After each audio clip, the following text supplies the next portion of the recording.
हे फक्त नाही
गोळे केले तरी महादेवांपर्यंत आपली सेवा पोहोचणारच आहे.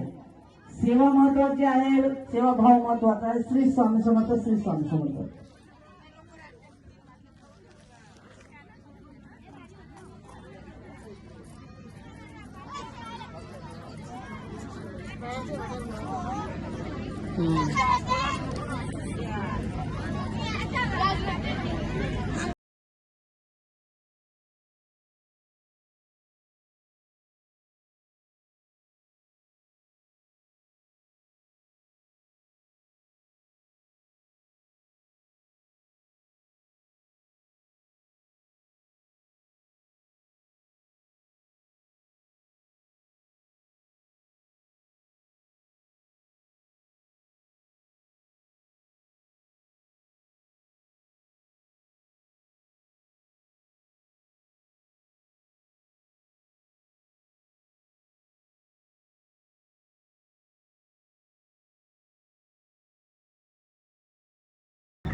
अनंत कोटी ब्रह्मांड नायक राजाधिराज युगराज परब्रह्म सद्गुरु श्री स्वामी समर्थ महाराज यांची कृपा आशीर्वाद जो आज मठाला झाला, जी किती वर्षाची वाट होती आज ती पूर्ण झाली. कारण की खूप वर्षापासून ओढ लागली होती की अनुप गुरुजी आपल्या मठामध्ये येणार आणि आज ते आपले गुरु आपल्या मठामध्ये आले आणि मठामध्ये एक दिव्य तेज असं निर्माण झालं. आपण म्हणतो गुरु भेटतो, तो सदासदी भेटत नसतो. कारण की गुरु भेटण्यासाठीचा प्रयत्न करावा लागतात आणि गुरु भेटला तर गुरु परीक्षा पाहिल्याशिवाय त्याला आशीर्वाद देत नसतो. तशीच आपली परीक्षा म्हणावी की इतके वर्ष आपले गुरुनी परीक्षा पाहिली आणि कुठंतरी गुरुला असं वाटलं बस कुठंतरी थांबावं आणि आपल्या शिष्यांसाठी सुरगाणा प्रति अक्कलकोट येथे जावं. आणि आज ते आपल्या सुरगाणा नगरीमध्ये आले आणि आपल्याला त्यांनी त्यांचे चरण आपल्या मठाला लागले. हे आपलं वैभव, हे आपलं भाग्य. कारण की जे सोळप्पा महाराज आपला प्रत्येक गुरुवारी सोळप्पा महाराजांचा विषय होतो की सोळप्पा महाराजांबद्दल काय सांगावं शब्द अपुरे पडतात. तो अखंड सेवा केली स्वामींची. स्वामींनी इतका त्रास दिला पण कधी डगमगले नाही ते चोळप्पा महाराज होते. अनेकांनी हेवा केला, चोळप्पा महाराजांबद्दल वाईट वाईट सांगितलं, पण कधी न डगमगणारे ते होते ते चोळप्पा महाराज होते. ज्या वेळेस अक्कलकोटला चोळप्पा महाराजांच्या घरी स्वामी समर्थ महाराज राहत होते, तर गावात काही व्यक्ती असतात की महाराज चोळप्पाच्या घरी राहतात, मग कुठंतरी काहीतरी प्रत्येक ठिकाणी चालतं. एखादी मोठी व्यक्ती एखाद्या घरी राहिली तर काहीतरी घडावं, त्याच्या घरी वाईट व्हावं, त्याच्याबद्दल ते तुटावं म्हणून लोक प्रयत्न करत असतात. हे हेवे दावे त्यावेळेस होते.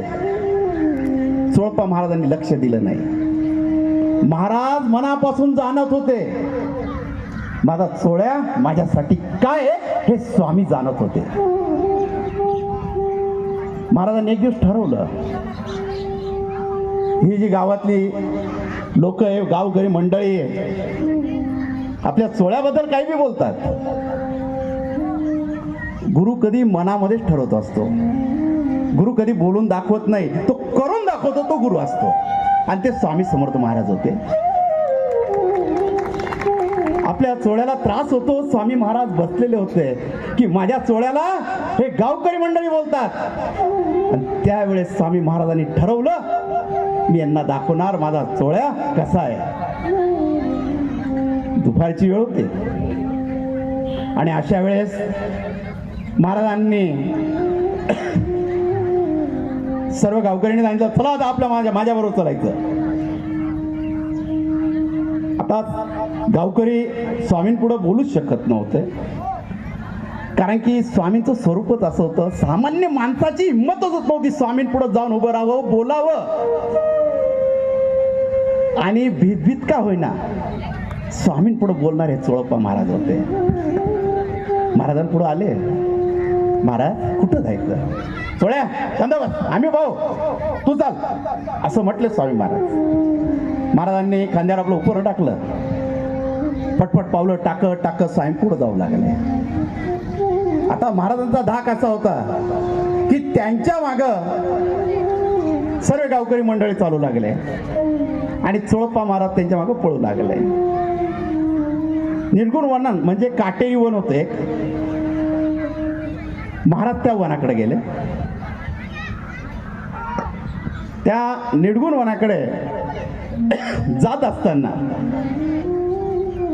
काही गावकरी मंडळी होती ती थांबली, कारण की त्यांना काटे दिसू लागले. आणि महाराज त्या काट्यांवर पाय देत देत सटासट चालू लागले. पण चोळप्पा महाराज असे भक्त होते, त्यांनी ते काटेने पाहिले. फक्त माझा गुरु चालू राहिला, फक्त त्या गुरुच्या मागे चालत राहिले. त्यांची नजर स्वामींच्या चरणी होती. त्यांनी काटे नाही बघितले, कोणी थांबलं ते नाही बघितलं, फक्त माझा गुरु कुठून चालतोय त्या चालण्यामागे ते फक्त लक्ष ठेवत होते आणि गुरु मागे चालत होते. महाराज थांबले आणि थांबल्यावर महाराज म्हणतात, अरे थोडं तू का आला? तू थांबायचं ना, काटे होते, उचले नाही का तुला? महाराज जिथं माझा गुरु तिथं मला काय काटे लागणार? चोळप्पा महाराज ज्या काट्यांवरून चालले हो, त्या काट्यांची फुलं कधी होऊन गेले हे चोळप्पा महाराजांना सुद्धा कधी समजलं नाही. ही होती गुरुभक्ती. कारण की गुरुभक्ती करणं ही सारी गोष्ट नाही. ते शिकावं तर ते चोळप्पा महाराजांकडे शिकावं. कारण की आपल्या मठामध्ये प्रत्येक कथेमध्ये चोळप्पा महाराजांचा विषय निघतो.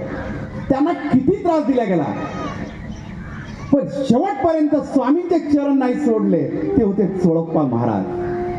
महाराजांपासून बाजूला झाले, पण मनामध्ये एक विचार होतं की ज्यावेळेस स्वामी महाराज देहत्याग करतील पण त्यांची समाधी माझ्या दारापुढंच व्हावी, तो विचार करणारे चोळप्पा महाराज होते. आणि महाराजांनी आपल्या शिष्याची इच्छा पूर्ण करण्यासाठी आज सुद्धा त्यांची समाधी चोळप्पा महाराजांच्या दारापुढे त्यांच्या वाड्यामध्ये आहे.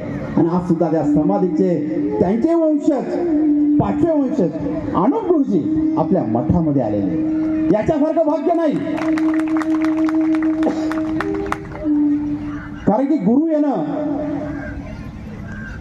त्या त्यांनी आपल्याला पादुका दिल्या, त्यापासून मठाचं वैभव उजळलं. आणि ते गुरु बघायला येणं की मी माझ्या वंशजांना पादुका दिल्या, सोळप्पा महाराज म्हणजे स्वामी समर्थांच्या प्रासादिक पादुका त्या तिथं बरोबर आहे का नाही, ते बघण्यासाठी, त्याचं दर्शन घेण्यासाठी, त्याची उत्तमरित्या माझे स्वामी भक्त सेवा करता का नाही हे बघण्यासाठी गुरु इथपर्यंत आले. आणि आज ते आनंदित झाले, कारण की गुरुच्या चेहऱ्यावर काही काही गोष्टी समजतात शिष्यांना. कारण गुरु जर उदास झाला तर शिष्याला तिथं जाणवतं, आणि गुरुच्या चेहऱ्यावर थोडी सुद्धा स्माईल आली, समजून जातं की गुरुने आपलं मन ओळखलेलं आहे आणि आपण गुरुचं मन जिंकलेलं आहे.